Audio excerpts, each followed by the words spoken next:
Hi hello friends, આજે તો અમારે બહાર જમવાનું છે.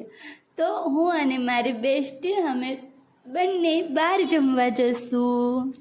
તો ચાલો, અમે રેડી થઈને બહાર નીકળી ગયા છીએ.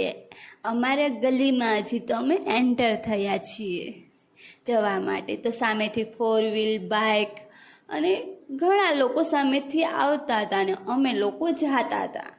અને અમારા ગલીનું ડેકોરેશન તો ખૂબ સારું છે.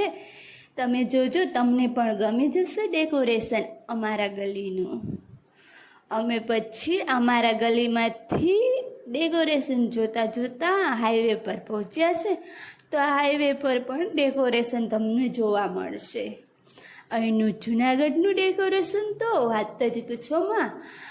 બધાએ ઘરે ઘરે ડેકોરેશન કર્યું છે.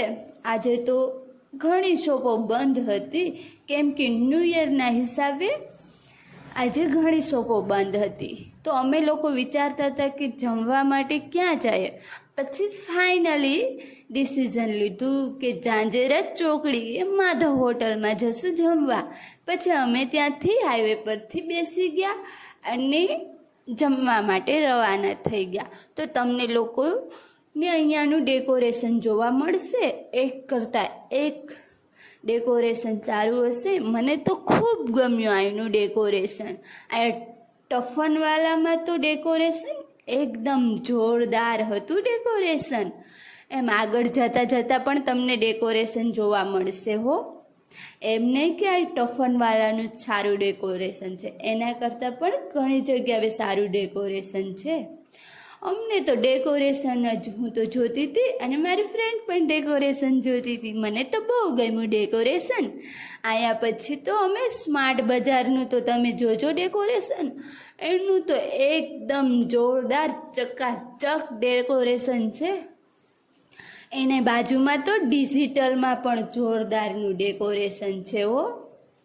મને તો બહુ ગમ્યું બંનેનું ડેકોરેશન. સૌથી વધારે તો મને ડિજિટલનું અને સ્માર્ટ બજારનું ડેકોરેશન ગમ્યું. તમે લોકો પણ કહેજો તમને શેનું ડેકોરેશન ગમ્યું. એમ જતાં જતાં અમે તો આગળ જતા હતા. અહીંયા તો બિલ્ડિંગોમાં પણ ડેકોરેશન, શોપમાં પણ ડેકોરેશન, અહીંયા તો બેન્કો હોય અને બેન્કોમાં પણ ડેકોરેશન હતું. વધારે તો તમને ડેકોરેશન જ જોવા મળશે.